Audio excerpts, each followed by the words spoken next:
If I open my CSS folder and we go to style.css, there is something called margins that allow us to add some spacing. So let's imagine within our H1 element, I want to provide some margin left. Now I could add it right here and that would be fine. And you know what? Some developers do prefer that. In my case, I've found that it's not best for me. I prefer to have each property on its own line. It's easier for my eyes to absorb, but you can decide for yourself. Anyhow, so let's say I want to provide some margin left. And let's say we want to do 50, and there's a unit of measurement that's very common for websites, and that's called pixels. You will quickly become acquainted with them, but there are some other options as well, such as percentages and ems. For now, we will stick with pixels. Notice again, my property name is margin left, then a colon, then the value is 50 px, and then we end it with a semicolon. Let's come back and load the page. And now can you see that we've added some spacing? We've added a bit of margin on the left side of the heading 1 tag. But now, if we want some room all around, notice this right here is up against the edge. It sounds like we need to add some to that as well. Let's come back to HTML. And it seems that with the paragraph tag, we should add the same thing. So now I'm going to reference all paragraph elements, and then I'm going to type the exact same thing. Now if we load the page, this one is working, but again, the image element isn't working either. And this is starting to get really sloppy once again. How can we clean this up? Well, there's a couple options. One, we can simply group these together. So notice how the H1 is referencing it and the P is referencing it.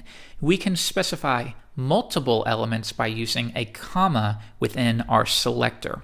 So I'm going to remove this, and now I will say get all heading 1 elements and, using a comma, get all P elements and apply margin left. If I load the page, we're getting the exact same effect, but we've cleaned it up a good bit. Still though, if we want to do the same thing for the image, we'd have to do comma image, reload the page, and now that's working. But we have another problem.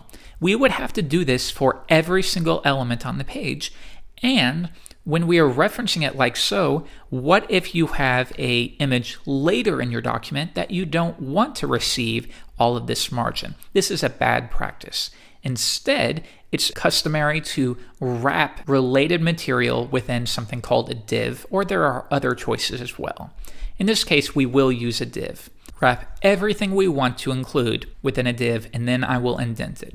So I want you to think of divs as a way to position your content. They do not describe your content. They do not style your content. They simply allow you to position it much more efficiently. I'll explain this a little bit more shortly, but now let's come back and say div. Reload the page, and notice we're getting the exact same effect, and that's because rather than being manual and saying get the H1, then get the paragraph, then get the element, we're saying get this entire bucket, get this entire container, and provide some spacing around it. And that's how I want you to think of divs, as buckets. When you wrap elements, any number of elements within a div or a bucket, you're saying, I'm going to put all of this stuff within this bucket. That way I can easily move it around when I need to, and I don't have to pick up each element or each toy or each item one at a time. I just pick up the bucket and move it around or position it however I need to. This is the only purpose of a div, to assist you with positioning or styling your content. Again, it has no semantic value. It has no specific stylistic value. It's just a bucket, but you'll find you'll use it quite a bit.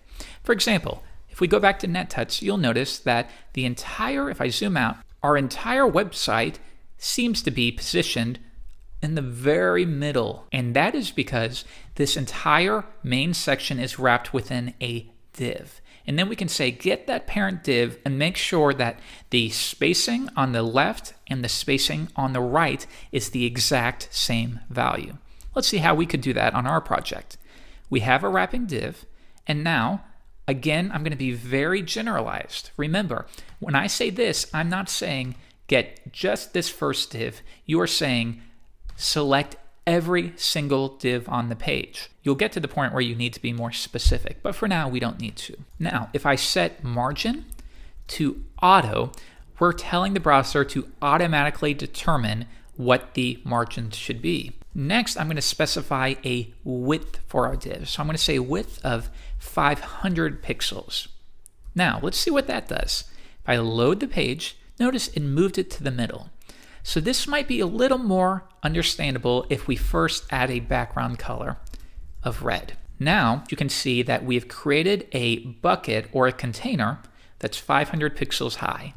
The height, because it has not been explicitly stated here, will be determined by the height of all of the content within the bucket. Now, when we add margin, auto, we are saying, I want you to make the margin left and the margin right of this div identical, the exact same width.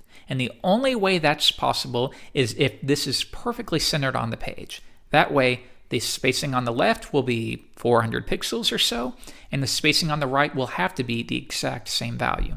I'll refresh, and now we are getting the same effect, and this is something you'll do quite often when building maybe your first website, is you will create a wrapping container, and then you will center it on the page. So already, we're getting the glimpse of how you would build an actual website. Good job. Once again though, within this div, we had a new section, and we'll give this a heading to My New Section. Remember, you would only wrap this new section within a div if you had a reason to. Just don't do it by default, always adding divs. This is what's known as divitis. Too many divs when you don't need to. We're going to accept that we need it for this case. Well, now watch what happens. Refresh, and now we are styling every div. You can see this more clearly if I were to say text align, get the text and align it to the center. Refresh, notice it's being applied to this as well.